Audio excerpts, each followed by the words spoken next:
When a decorated Air Force veteran like Chrissy Houlahan says something is not okay, you know it's serious. Today, she blasted John Ratcliffe and Tulsi Gabbard over signal messages that may have exposed classified military details. Thank you for the time, and I struggle, and if you look at my notes, I've changed my mind about a million times what I'd like to talk about. I'd like to first start with Director Ratcliffe. I find it offensive for you to accuse me as a Democrat of not caring about national threats. I very much wanted to talk about those, in fact, had prepared questions in advance of this hearing about those threats, specifically about biosecurity and bioterrorism, but I don't have time to ask those questions because the threat is in the House. The threat is across the dais, and I need to ask these questions. It's my job to ask these questions of you. Because when I served in the military, and I served in classified environments, had this happened to me, I would have walked my resignation in immediately.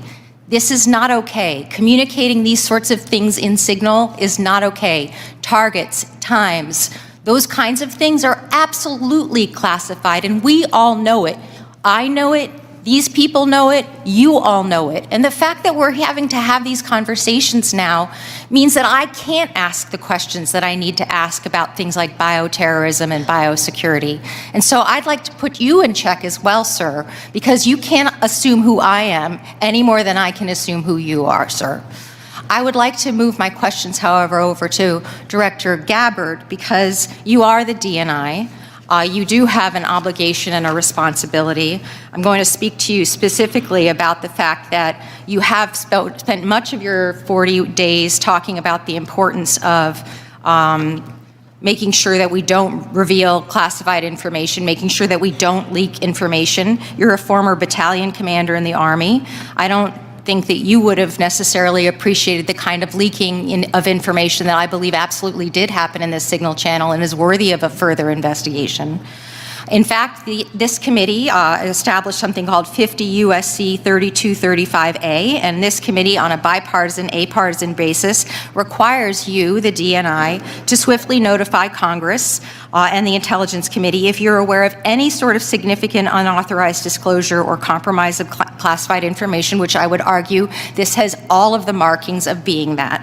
And so if you, as the DNI, see such a thing anywhere within your organization's purview, you have the obligation to begin an investigation to report back to us on that. Would this seem to qualify to you as something worthy of that investigation?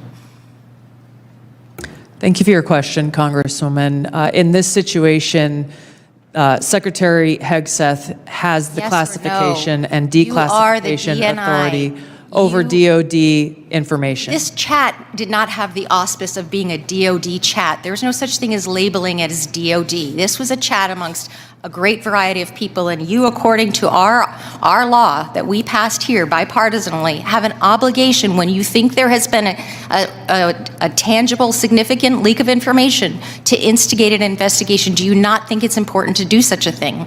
Well, the National Security Council is investigating this inadvertent leak. And again, I point to Secretary Hegseth as having the classification. I would argue that Secretary Hegseth, if he had the dignity that he needs to have, should be walking his resignation in, because I believe that his probably is heading toward being relieved of his duty based on what I think are significant and illegal leaks, most likely. I would like it if you would please commit to this organization that you will follow the law, and I would like it if you would also investigate what is likely to be more than just this chat, because if there's one, there's more than one. If there's smoke, there's fire. Would you please obligate yourself and your organization to that investigation? Yeah, Congresswoman, yes, I will follow the law. Thank you. I appreciate that. And Director Patel, I learned just recently that you only heard about this yesterday, which blows my mind since I heard about it 2 days ago, and I'm just a low on the dais, junior chipmunk here. Did you really only hear about this yesterday? The exact timeline I'm not aware of, but yeah, I think it was yesterday or the night before. And now that another day has passed, do you believe... Well, actually, it was the night before the hearing. Now that another day has passed, do you believe that it's now time potentially for the FBI to open an investigation into this? I'm not going to comment on that.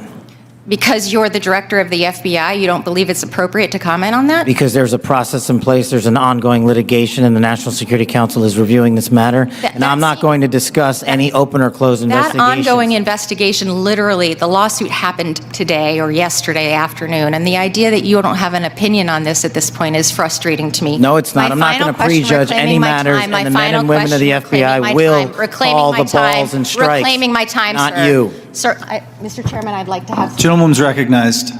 You have Thank 4 you. seconds remaining. No, I have more than You that. have 2 seconds Mr. remaining. Patel would not acknowledge... Gentlewoman's time has expired. Mr. Stubbe. What we just watched was Congresswoman Chrissy Houlahan of Pennsylvania doing something that doesn't always happen in hearings. She cut through the political theater and delivered a sober reminder of what real national security concerns look like.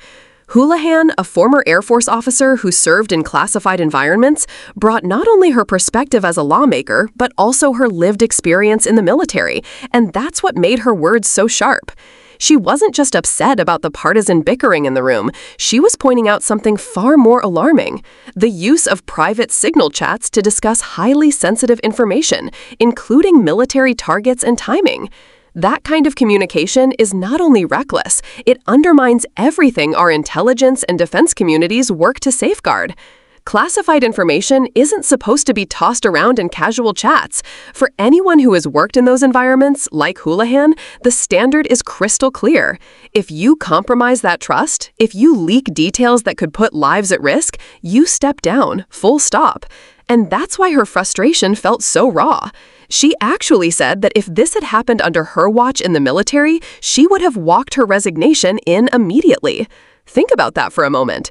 She's telling her colleagues, many of whom posture as tough on security, that they are failing the very basic test of responsibility. But there's another important layer here. Republicans like John Ratcliffe and Tulsi Gabbard, who, by the way, once held positions that demanded respect for intelligence protocols, were on the defensive, trying to downplay the seriousness of this leak. This is the same crowd that loves to accuse Democrats of being weak on national defense, yet here they are excusing or sidestepping what looks like an actual compromise of classified information. That contradiction matters, and Houlahan made sure to put it on record. She reminded them that Congress itself passed laws requiring the Director of National Intelligence to investigate any unauthorized disclosure of classified material. This isn't a partisan issue, it's the law. And still, we saw hesitation, dodging, and an unwillingness to commit to even the basics of accountability.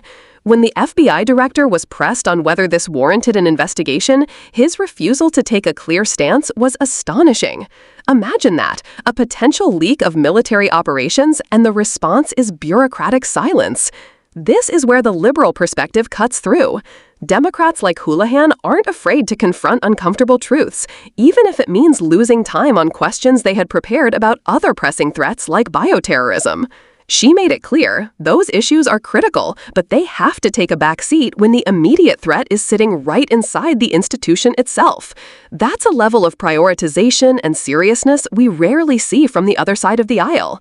What's happening here isn't just about one signal chat. It's about whether we have leaders who are willing to uphold the integrity of our institutions.